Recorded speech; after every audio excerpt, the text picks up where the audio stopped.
Hello, I'm Elizabeth Uter and I'm going to perform 3 of my poems which are in 2020 Writing from Inlandia, the Inlandia Institute's annual anthology which was published and launched in September 2021.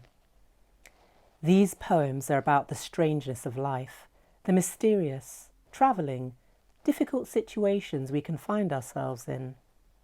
So the first, Windows by Souls, is for those of you who like to sleep with your windows open. You might want to think twice about that if you're a little sensitive or superstitious. Windows by Souls. First her eyes burning the face she catches to a crisp, yours. Sweat, the first sign you are on fire, unredeemable, living the last of your breath. Solar, she cannot be gazed on by the naked eye.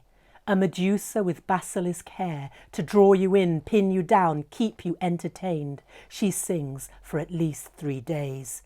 Legend has it, hers is a body that wraps around its prey. No one would dare to say you are a lover. That implies choice. You have none. Sorry, mate.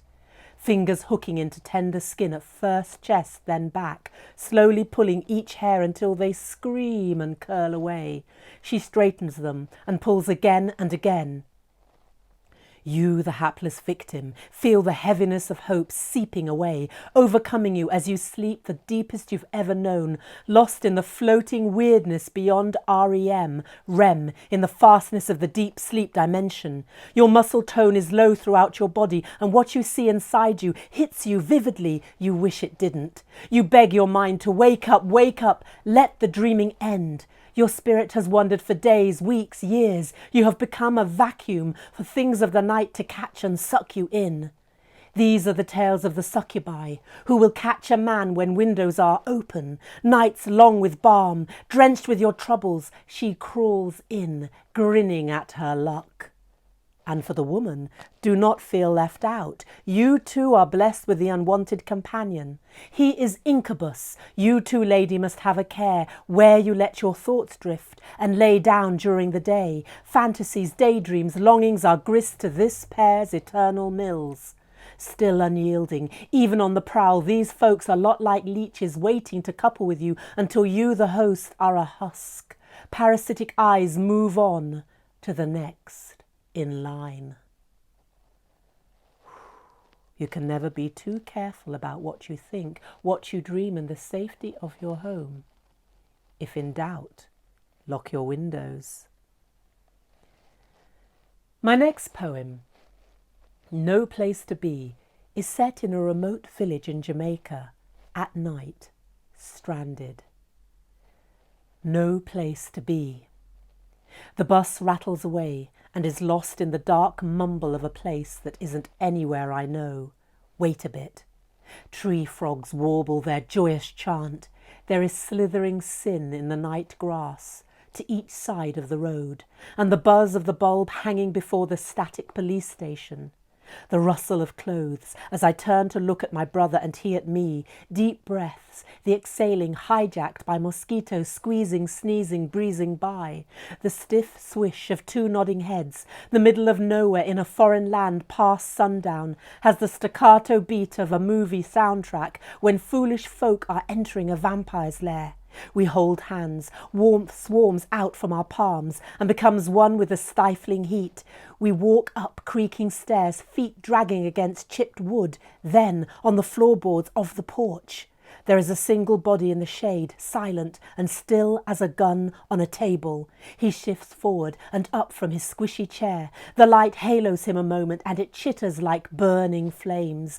We see him in his uniform that is screaming out authority's name.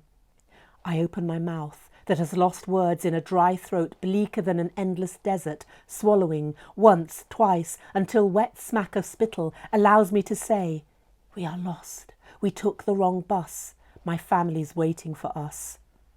The long watching face of the cop lasts the length of a scratch of nails across a blackboard. He jerks his head for us to follow, and with it there is a scrape of belted buckle and buttons that back him up.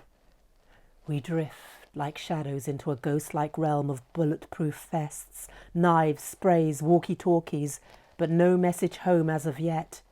He stands behind a grand desk and offers us 2 stools before him, a king in the court of complete control. As his jaw twitches, vein throbbing loud, we scuttle forward like mice cornered between a cat and a trap.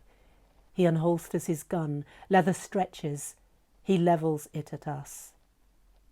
We gasp. It's always best to be prepared when travelling abroad, particularly when darkness descends. Make sure family, friends know you're on the road and where you are. You never know. My final poem, The Stay, is a reimagining of being in the woods, whether day or night, and the perils of travelling too deeply inside them without a guide. The Stay. It was a darker day than night. Trees knitted together in tight coils, legs thick, an upright army that would not let us pass, or so it seemed. We had to squeeze by as they creaked to catch at us with their twig-sharp, gnarling fingers. The leaves, avenging scavengers, swooping down, sticking to our eyes. Roots like sly feet ready to trip us up. The bark scratching at us as we passed. We soldiered on. Who knew a forest could be so full of malevolence? And for what? The ground, too, offered resistance, diving us into sinking sand, stinking swamps, hellish with sulphur. Mosquitoes swung by with all their drinking buddies to sip from us. We were nipped, shredded as if the tips of knives were at our throats. We arrived at a cottage, tumbled-down roof, caved-in walls, cracked door on the floor, and the dark beat of feet that had threaded through fire when dampened, leaving their mark, smears of ash to tell of a burning. We waited, warring with our instincts that said, move on, keep alert, it's a trap. We paused. The shattered domicile, foreboding as a ghost-filled graveyard, whistled, no wind coming through, whining as if haggish beggars had come to town. Mysterious as a Baba Yaga's hut on a single chicken's leg, capturing us, stopping us dead within its burnt offerings, consuming us.